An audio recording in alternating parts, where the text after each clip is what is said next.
eu sou Paulo Silva Pinto e este é o Poder 360 Entrevista. O entrevistado de hoje é o economista José Alexandre Schenkman, professor das universidades de Princeton e Columbia. Professor, bem-vindo ao Poder 360.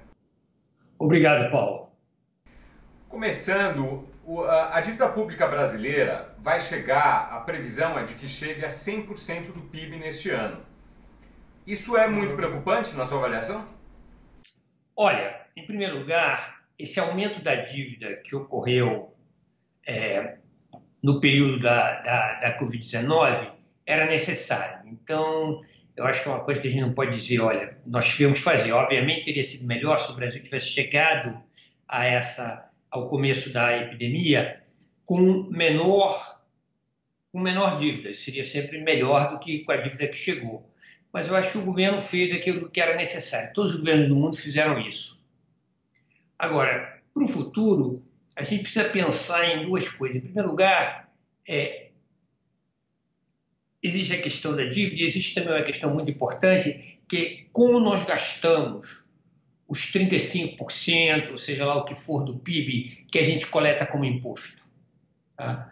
O Brasil é um país que coleta uma quantidade razoável de impostos, principalmente se você levar em consideração o seu nível de desenvolvimento, mas que, de certa maneira, não consegue atingir metas mínimas que outros países com o mesmo nível de renda já atingiram. Por exemplo, estender água e esgoto para a maioria esmagadora da população, você ter um sistema educacional de relativamente boa qualidade, você ter segurança nas ruas, você ter transporte público nas cidades. Então, o nosso problema mais atual que a gente tem que se preocupar muito é como é que a gente gasta o dinheiro que a gente gasta atualmente e como é que nós vamos fazer esse dinheiro ir para fins que beneficiem mais a população como um todo. E por que o Estado brasileiro gasta tão mal? Olha, é uma questão histórica. Eu não sei por que nós entramos nessa de gastar mal, mas nós nos atrasamos na educação. Se você olhar o Brasil, por exemplo, comparar o Brasil com países como a Coreia, a Coreia era um país pobre, entendeu? Os outros países da América Latina, os países da Ásia, você faz essa comparação nos anos 60, anos 70, esses países já gastavam mais do seu PIB em educação quando comparado com o Brasil. Quer dizer, o Brasil gastava pouco em educação em relação a esses países. Tá? No entanto, a nossa carga tributária não era muito diferente, era até mais elevada. Então, foram feitas algumas decisões ao longo do tempo em que se privilegiou certos tipos de gastos e se privou gastos muito importantes. Né? As cidades brasileiras, a questão da má qualidade de transporte não é uma coisa que apareceu hoje. É um problema muito antigo que foi sendo acumulado sobre o tempo, entendeu? Então, é muito difícil dizer por que o Estado gasta mal. É claro que o equilíbrio político atual não permite que você melhore muito a qualidade desses gastos. Em que no passado recente ou não tão recente, em que o país gastou mais do que deveria ou mais do que outros países? Se você olhar o período recente, por exemplo, nós temos, por exemplo, você tome em educação. Em educação, a gente, por boas razões, aumentou muito os gastos, tá? Mas o trabalho do Ricardo Paes e Barros, que tenta comparar diferentes países, o que eles gastam por aluno, quanto eles conseguem em termos dessas medidas internacionais de qualidade do ensino, a gente está muito atrás. De uma maneira ou outra, a gente gastou dinheiro, mas não conseguiu melhorar a qualidade. Tá? Agora, nós temos outros gastos que ainda são mais óbvios. Por exemplo, a gente gasta muito nesses perdões tributários. Né? Nós temos uma quantidade enorme, quer dizer, isso foi muito aumentado, sempre houve, mas foi muito aumentado no período da Dilma Rousseff e continuado, né? Nós temos a Zona Franca de Manaus é mais antiga do que isso até. Então, nós gastamos muito em certos programas que não se mostram eficientes. Eu acho que um problema do Brasil é que há muito pouca avaliação dos programas que nós temos. Por exemplo, um país como a Austrália, há vários anos agora, faz o seguinte: quando você começa um novo programa social ou econômico, você tem que dizer quais são as metas do programa. É uma coisa simples, é evidente, de justificar por que você quer fazer um gasto no orçamento. Uma vez que aquele programa foi implementado, você começa a avaliá-lo. Tá? E se ele não atender durante um certo período as razões pelo qual ele foi instituído, você extingue aquele programa, pode até começar outro com o mesmo objetivo. No Brasil, a gente não faz isso, né? Os nossos programas tendem a se acumular. E aí os programas ruins, eles são mantidos, se persevera no erro, é isso? Nós criamos também um monte de sistemas automáticos de aumento de gastos, promoções automáticas no serviço público, aumento real no serviço, nas aposentadorias, tudo isso.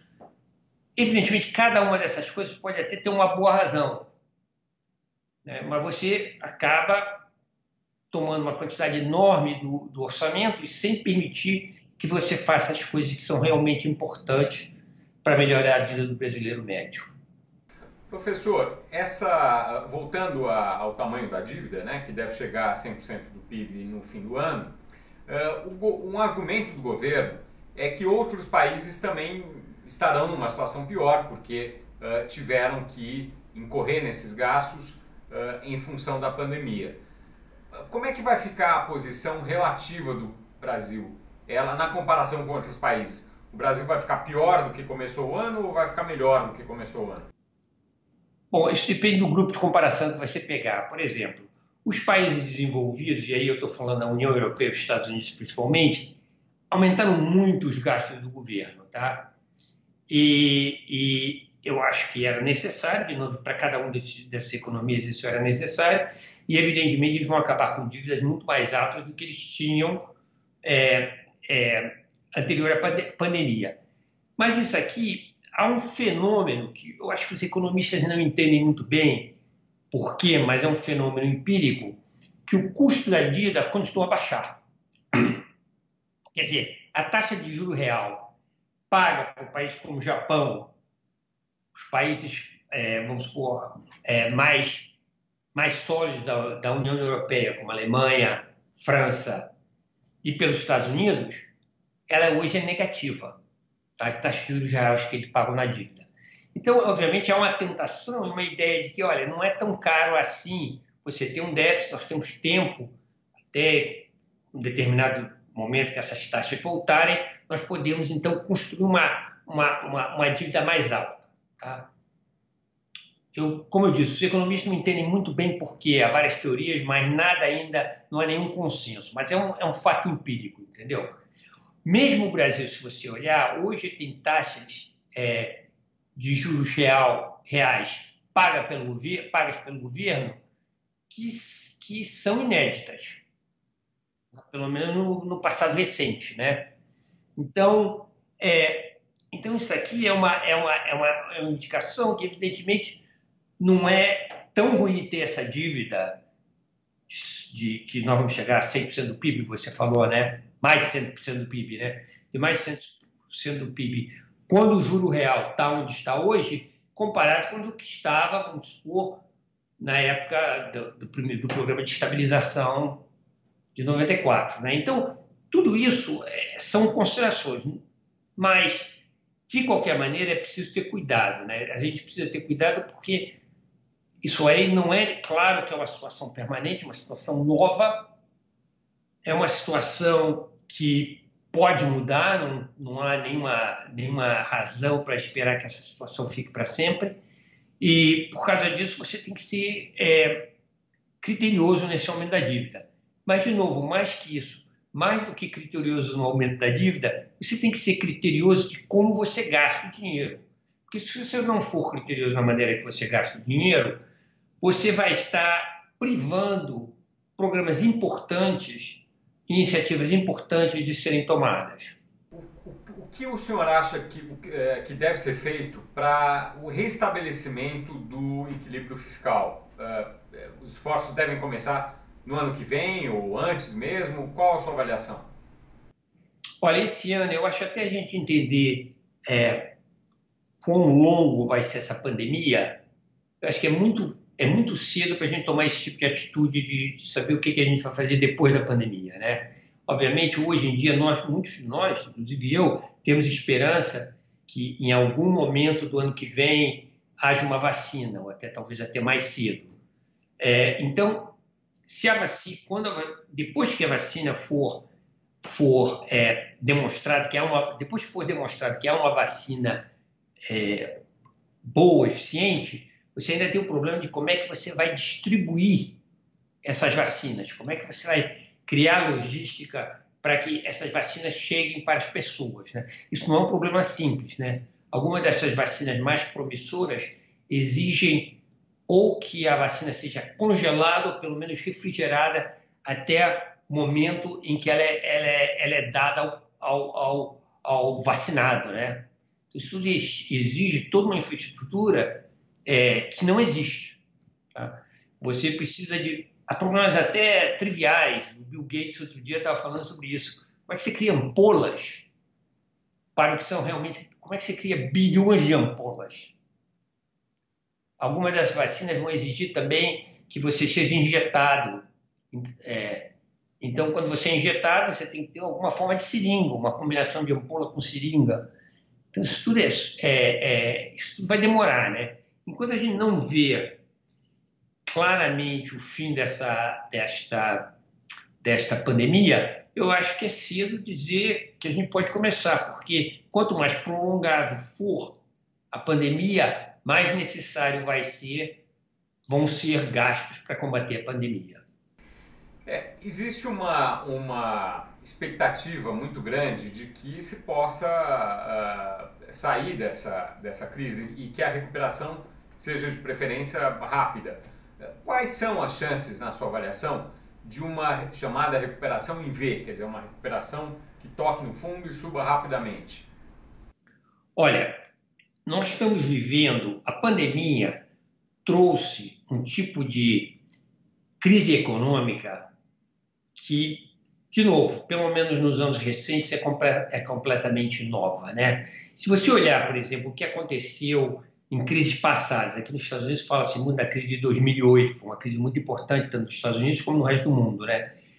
Foi uma crise que foi completamente gerada dentro do sistema financeiro, né? Que a gente chama de Main Street, não teve nenhum papel em gerar a crise, né? Hoje, nós temos uma crise que atingiu primeiro Main Street. Se você sair aqui em Nova York, eu faço meus passeios, vamos supor, diário, eu vejo muita loja na qual já existe um anúncio de aluguel. Isso quer dizer o quê? Que o negócio que estava lá fechou durante a pandemia e não está pretendendo voltar, né? Porque ele abandonou a loja, né? Então, eu acho que a mesma coisa deve ser verdade em São Paulo, ou em qualquer capital do mundo. Então, o problema é saber quão difícil o que você tem dessa maneira é uma desaparição de tudo. Eu acho que a palavra em inglês é usada em português também, network, né? Todo um network de pequenas lojas que compram de negócios, esses negócios vão sofrer também, porque não estão conseguindo vender. Se você, por exemplo, é um produtor de produtos alimentares de qualidade locais, que são muito na moda, de bons restaurantes aqui, também provavelmente em São Paulo, né? Você vendia para os bons restaurantes, mas os restaurantes estão fechados. Então você também não consegue vender. Então tem toda uma teia, eu acho que a palavra certa é teia, de negócios que vão sendo afetados. Então, eu acho que é muito difícil alguém começar a fazer previsão de quão rápido essa teia vai ser restabelecida. Porque você precisa de novas lojas, você precisa de novos fornecedores, os fornecedores têm que descobrir as lojas têm que descobrir os fornecedores. Isso tudo é um processo que é muito complicado. Então, por exemplo, eu li, acho que foi ontem, num dos jornais do Rio, que 1/3 dos restaurantes cariocas vão fechar. São previsões muito, muito contundentes, né? muito contundentes. Eu acho que se um terço dos restaurantes fecharem, isso vai afetar um monte de gente além dos restaurantes, né? Obviamente. Não só quem trabalha no restaurante, os fornecedores de restaurante, quem trabalha com os fornecedores. Evidentemente, com o tempo, outros restaurantes vão abrir e esses outros restaurantes vão descobrir seus fornecedores. A questão é quão rápido é esse processo. É possível a gente esperar bons resultados de todo esse rearranjo, um pouco de destruição criativa, talvez, enfim? Como você vê isso? Olha, no caso brasileiro em especial, a economia americana, e principalmente nesse nível de negócios pequenos e médios, tem muita destruição e recriação. É um processo de troca muito rápido, tá? Então, é difícil dizer que se precisava ser mais rápido. Agora, eu sei que os dados no Brasil são muito diferentes. No Brasil, há pouca entrada e saída em certos segmentos da economia. Mas isso se passa por duas razões. Porque, de uma certa maneira, é difícil para... As firmas conseguem sobreviver apesar de não pagarem seus fornecedores, apesar de não terem muito movimento, porque os credores não conseguem acionar as firmas, né? Esse problema no Brasil, o sistema judicial às vezes é muito lento, né? O judiciário é muito lento, né? Então eles sobrevivem, né? E outra porque a regulação é muito complicada no Brasil para fazer certas coisas, né? Então, se você, no Brasil, seria bom ter mais destruição criativa, mas se você mantiver o sistema regulatório que você tem em certas cidades do Brasil, para certos negócios, e o sistema judiciário que nós temos, nós vamos ter no Brasil, vai ser uma grande estagnação. Se torna mais importante você rever.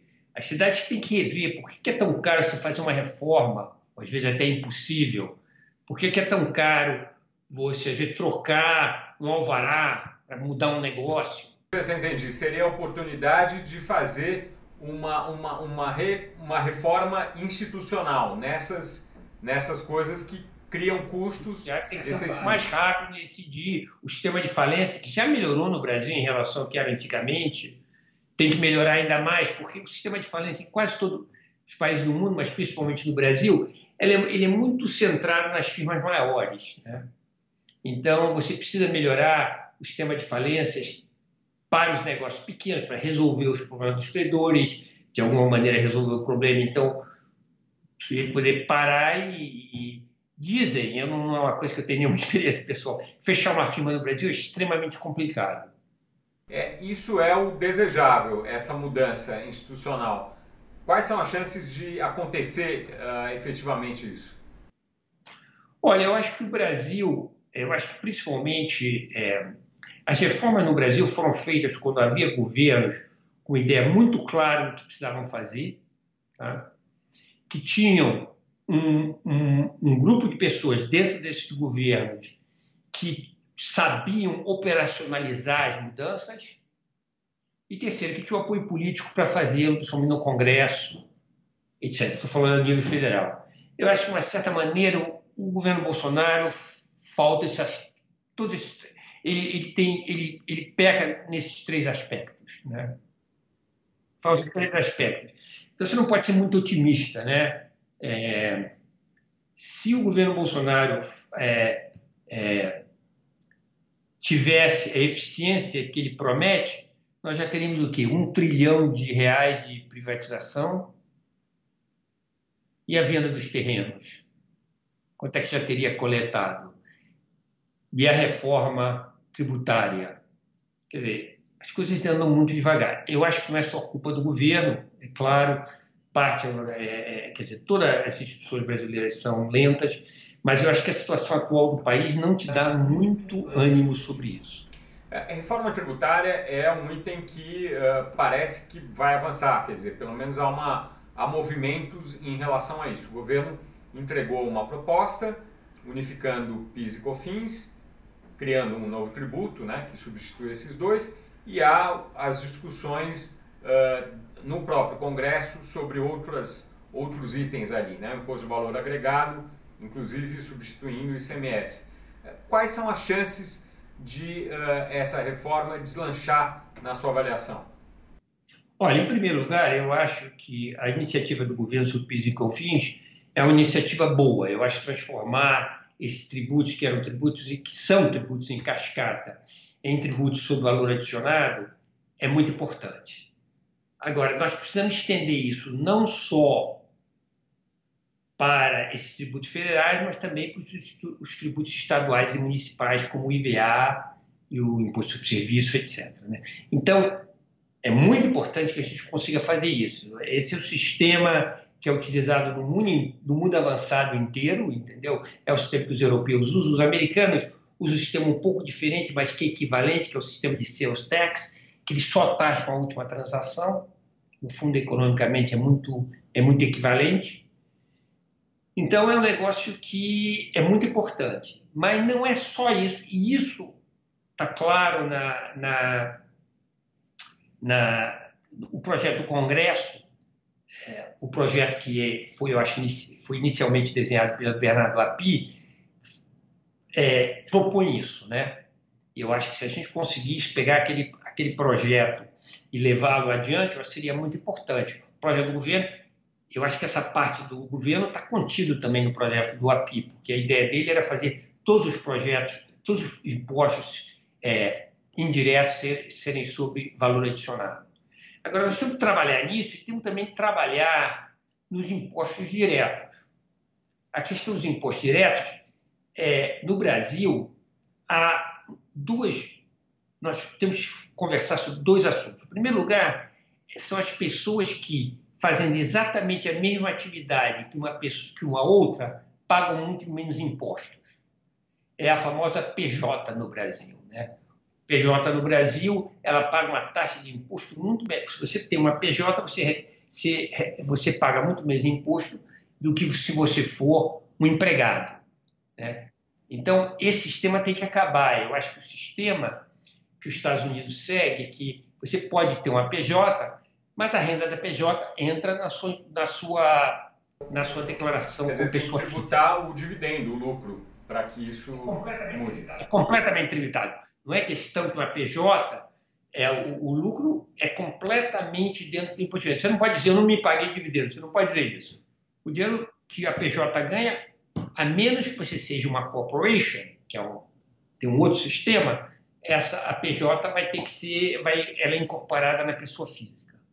Então, isso cria muito maior igualdade entre os diferentes tipos de atividade e também muda uma coisa que existe no Brasil, que às vezes uma pessoa que trabalha com salário relativamente baixo paga muito menos imposto que o advogado que ganha muito, porque o advogado tem uma PJ e ele paga um imposto na base lucro presumido, seja lá o que for, mas uma taxa muito mais baixa de qualquer maneira, entendeu?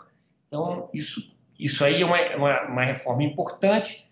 Primeiro, que vai tirar distorções que existem hoje no Brasil. Segundo, que vai melhorar também a distribuição dos impostos.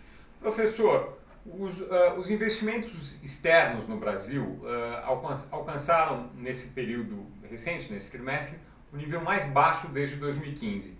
Isso pode ser revertido em breve, na sua avaliação? Não, esse é um problema complicado, porque a falta de investimentos no Brasil vem por várias razões. A relativa falta de entusiasmo pelo Brasil é resultado de uma combinação de forças. Mas há uma força que é mais recente, que é a questão relativa ao environment, ao meio ambiente, tá? Isso é uma questão que qualquer pessoa que acompanha o processo de investimentos que ocorre aqui fora, quer dizer, eu digo nos Estados Unidos que eu conheço melhor, mas eu conheço também bastante da Europa, sabe que houve nos últimos anos um enorme aumento do interesse pelas questões ambientais e como elas afetam a escolha de investimentos. A primeira coisa que vocês têm que ter em mente, que todo mundo tem que ter em mente, é o seguinte: uma grande parte dos investimentos hoje em dia são feitos por investidores que não são os principais. Eles não são os donos do dinheiro. Eles são simplesmente agentes das pessoas que poupam. Então, por exemplo, se você tem um grande fundo de investimento que escolhe projetos para investir, onde é que você arruma o seu financiamento? É muito provável que você está pegando o seu financiamento dos grandes fundos de pensão aqui nos Estados Unidos. Tá? Você está pegando financiamento, quer dizer, quem te dá o capital é a CalPERS, que é o fundo de pensão da Califórnia, que é o maior de todos, mas também o fundo do TIAA-CREF, que engloba todos os professores universitários e todos os médicos de instituição sem fins lucrativos, que são muitos aqui nos Estados Unidos.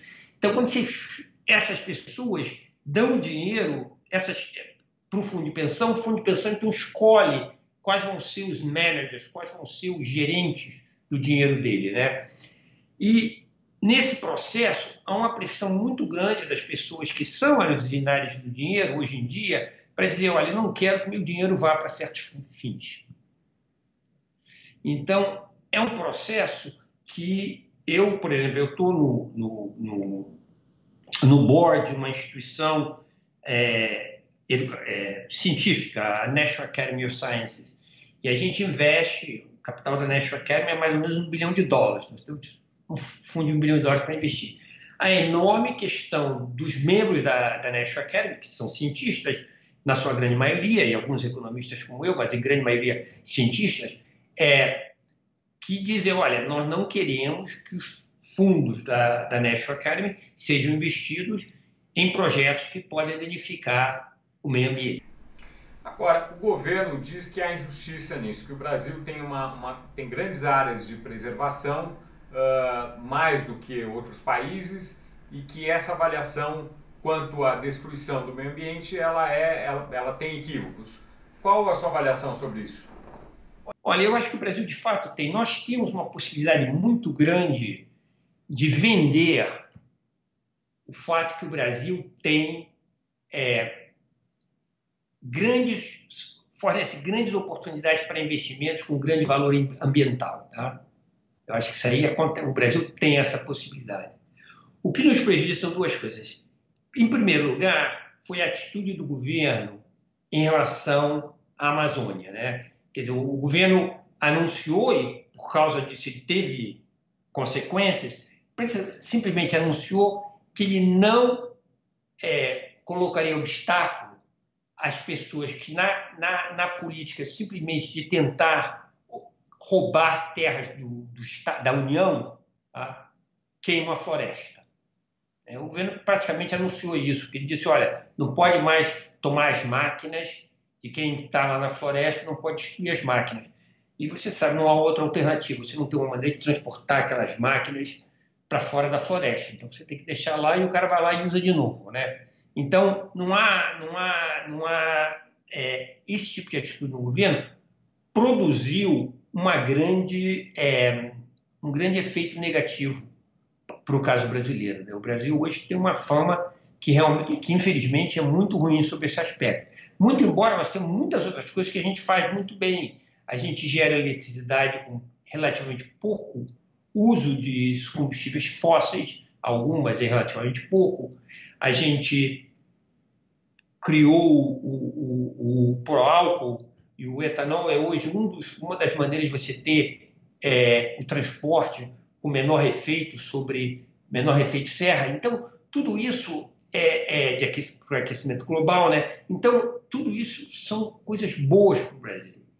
E o Brasil deveria aproveitar isso, mas isso foi misturado nessa retórica de um governo que decidiu que, entre os seus grandes apoiadores, estão pessoas que estão simplesmente roubando terras na União.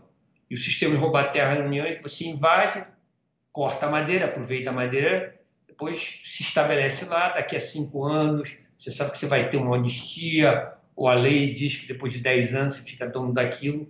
Tem um sistema de grilagem que agora o governo admitiu como sendo que ele não combate. Professor, para reverter, quer dizer, a gente está o governo Bolsonaro tem 18 meses. essa avaliação ela não veio logo de início do governo, mas ela existe agora, como foi mencionado. Na sua avaliação, reverter isso é uma coisa possível e, se for possível, seria rápida?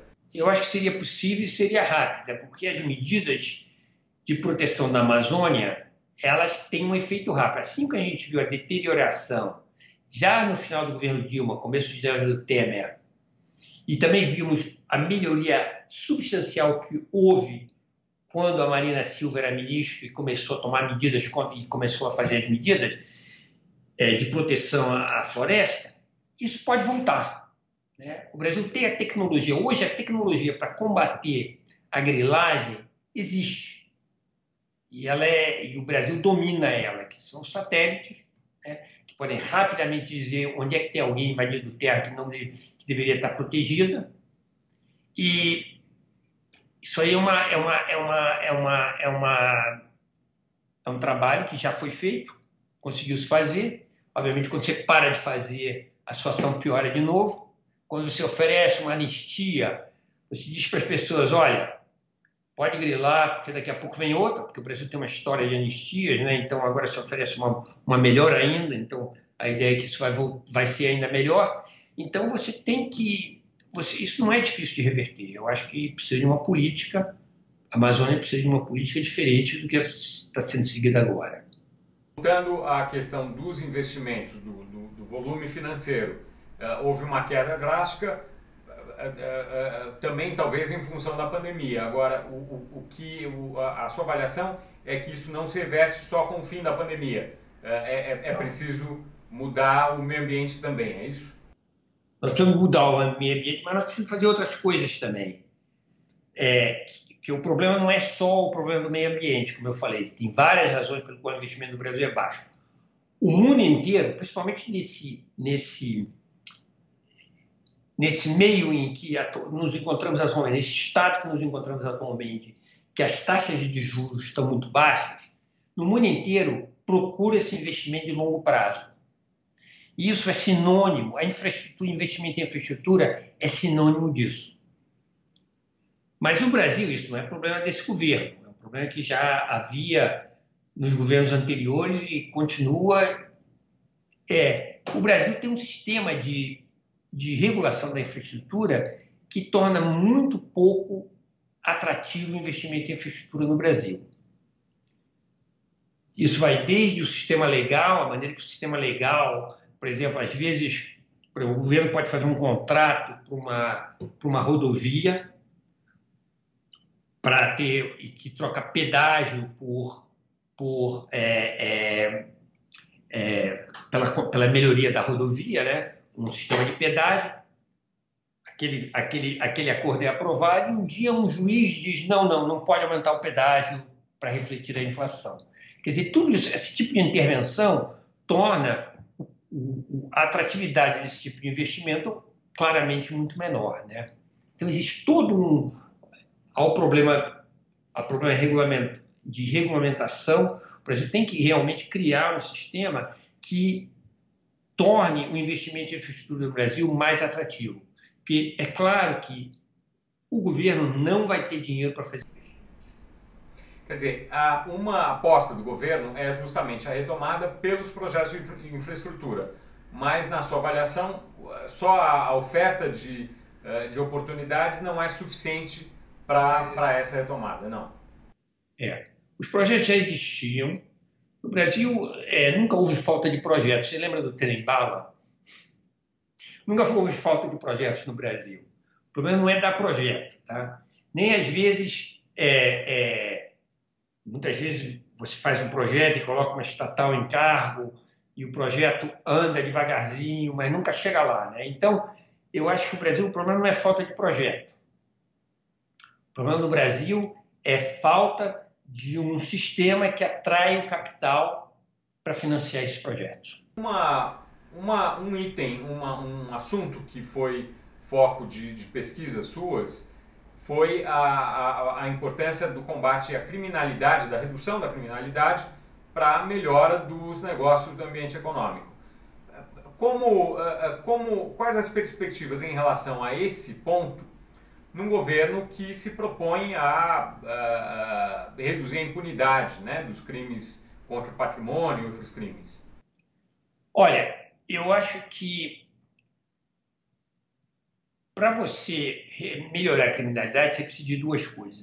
Há muito conhecimento, tá, sobre, de novo, sistema de polícia. No Brasil sempre cria-se sistemas diferentes do resto do mundo, né? No resto do mundo, a polícia ofensiva, a polícia ostensiva e a polícia de investigação estão unidas, tá? Isso não quer dizer que o mesmo cara que faz o patrulhamento ostensivo faz a investigação, mas eles trabalham juntos. Então, num distrito americano, num posto policial aqui em Nova York, por exemplo, as regulações são diferentes em cada lugar, mas, em geral, todos têm esse aspecto. O detetive e o polícia que fica na rua, tendo certeza que não há nenhum crime acontecendo naquele momento, eles estão na mesma unidade. No Brasil, nós criamos uma polícia militar e uma polícia civil completamente separadas, uma encarregada de investigar, que é a polícia civil, e outra encarregada de policiar as ruas, que é a polícia militar. Então, de alguma maneira, você vai precisar unificar essas polícias. E o que tem havido no Brasil é até o contrário, né? Quer dizer, a grande medida do Witzel, quando chegou ao governo do Brasil, é acabar com o secretário de Segurança, que era o único lugar onde essas duas polícias falavam. Então, você deixou de ter uma Secretaria de Segurança, você tinha a Polícia Civil e a Polícia Militar separadamente regulada. Então, realmente, é contra o que se faz no mundo. Aliás, no Brasil, um dos grandes problemas no Brasil é exatamente esse. É a demanda por originalidade. Toda hora, nós precisamos de muito menos originalidade. Quer dizer, nosso sistema de combate ao crime é ruim. Obviamente, você tem que melhorar a qualidade das polícias. Você hoje tem uma mistura em certas áreas, por certos policiais, entre a polícia e o crime, que são muito pouco desejáveis, né? O trabalho da milícia, que é a milícia, o contato da milícia com policiais ativos, em certas áreas é bastante grande, né? Então, esse é um problema muito sério que tem que ser trabalhado. Você não pode ter um combate à criminalidade eficiente e ter uma polícia de qualidade. Esse é o segundo. E o terceiro ponto, só para terminar, é que o Estado tem que estar presente. Quer dizer, o Brasil criou áreas inteiras em que o Estado não está presente. Desde as comunidades no Rio, as áreas de milícia também no Rio de Janeiro, são exemplos, mas há exemplos assim no Brasil inteiro. Professor, caminhando para o fim aqui dessa entrevista, ao longo da sua vida, quer dizer, de quando o senhor começou a ser economista até agora, como é que é, comparando as perspectivas do país com o que se alcançou, há frustração na sua avaliação? Você tem que reconhecer que alguns aspectos melhoraram muito, quer dizer, depende tudo da sua idade, né? Mas eu ainda já era economista na época da hiperinflação, tá? E o sistema monetário realmente foi mudado. Nós temos hoje em dia um Banco Central que não só tem feito política, você pode discordar pontualmente se devia cortar os juros essa semana ou não. Essa é outra história, né? Mas todo mundo, a grande maioria dos economistas, pelo menos, admite que é uma instituição muito capaz.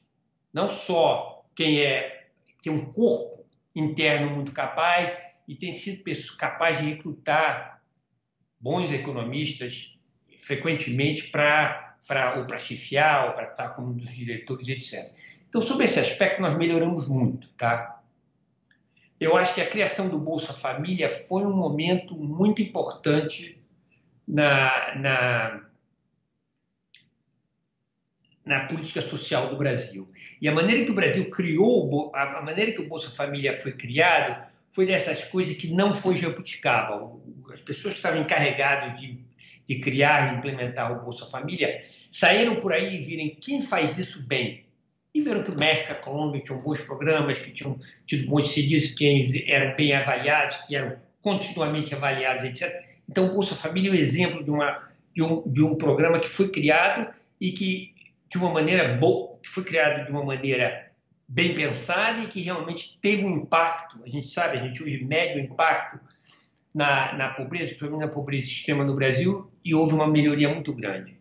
Agora, tem coisa que se repetindo. Eu vi dizendo, por exemplo, nós tivemos, de novo, você talvez seja jovem para isso, você lembra da lei da informática? Lembro, claro, com toda certeza.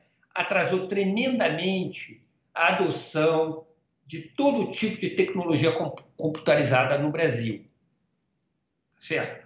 Então foi um atraso muito grande, trouxe um atraso técnico para o Brasil. Não é só que o computador ficou caro para o jornalista que usava o computador, é que toda a adoção dessa tecnologia no Brasil se atrasou. Hoje há uma discussão de um imposto sobre transações digitais, que é uma nova versão da lei da informática. Porque o que está acontecendo no mundo inteiro? As transações estão sendo digitalizadas. Há muitos lugares em Nova York, hoje em dia, e ainda mais em lugares como a Suécia, que simplesmente não aceitam dinheiro em espécie. A economia mudou. Se na China, ninguém usa dinheiro em espécie na China mais, porque todas usam esses sistemas eletrônicos de pagamento. Então, há países como o México que estão vendo, o México, por exemplo, está vendo essa transição, e o que ele disse? Olha, eu vou taxar quem tirar dinheiro do banco em espécie. Essa é a CPMF dele. Tirou dinheiro em espécie, você perde um pedacinho. Para aumentar a digitalização das transações, que tem muitas vantagens, Elas melhoram a questão dos impostos, você sabe, quando as pessoas estão gastando com as suas lojas que estão vendendo, etc., você consegue melhorar a qualidade do crédito, porque é uma quantidade enorme de informação que fluem através dessas plataformas digitais. Bom, o Brasil agora está discutindo, eu acho que é o único país do mundo que está discutindo uma taxação para as transações digitais. Ora, não confunda isso com a taxação das empresas que geram, como a Amazon, por exemplo. Não é isso que a gente está discutindo. Nós estamos discutindo a taxação de cada vez que um brasileiro utilizar o seu telefone para fazer um pagamento, em vez de utilizar a espécie. Fazer isso seria ruim, certo? Por várias razões, porque distorce a eficiência dos impostos, porque é um imposto de cascata, evidentemente, distorce, aumenta a desigualdade, porque a experiência que a gente tem com imposto sobre transações é que é ruim para a desigualdade, e a razão é porque, evidentemente, uma pessoa pobre faz mais transações em relação à sua renda do que uma pessoa rica, que não gasta todo o seu dinheiro. Mas nesse caso, é também muito ruim isso do ponto de vista do progresso técnico. Quer dizer, quando o mundo está passando... E olha, há iniciativas no Brasil muito boas sobre isso. Por exemplo, o Banco Central está terminando uma iniciativa que vai trazer para o público para melhorar muito as transferências digitais, o PIX, que o Banco Central vai fazer. Vai ser um sistema de clearing para as transações digitais. Ao mesmo tempo, fala-se em taxar as transações digitais. Perfeito. Qualquer tipo de CPMF, de imposto sobre transação, seria ruim na sua avaliação? Ou algum tipo de... Olha, impostos sobre transação são ruins, são todos ruins. Você fazer especialmente sobre as transações que usam uma nova tecnologia é pior ainda, evidentemente. Mas qualquer imposto sobre transação é ruim. Quando você coloca um imposto, você tem que mais ou menos balancear os seus danos, porque todo imposto tem algum dano. É a maneira que o imposto funciona. Obviamente, o benefício é que você coleta dinheiro que você pode distribuir em bons programas. Mas se você olha só os danos, você considera, em primeiro lugar, quanto isso vai distorcer os incentivos na economia. Por exemplo, o nosso sistema atual de IVA é muito ruim sob esse ponto de vista. né? A CPMF é ruim do seu ponto de vista, não tão ruim que nem o IVA. Não estou dizendo que é tão ruim como o IVA. Mas, quer dizer, não é o IVA, o nosso sistema de... Como é que chama? ICMS, desculpe. Sistema de ICMS. É isso que eu quero dizer. O nosso sistema atual de ICMS, que nós não temos um IVA, nós temos o ICMS, é muito ruim do seu ponto de vista. Distorce muito a eficiência na economia. Por outro lado, a CPMF distorce também. Ela não é boa para a desigualdade. E ela também é ruim em termos da adoção de novas tecnologias.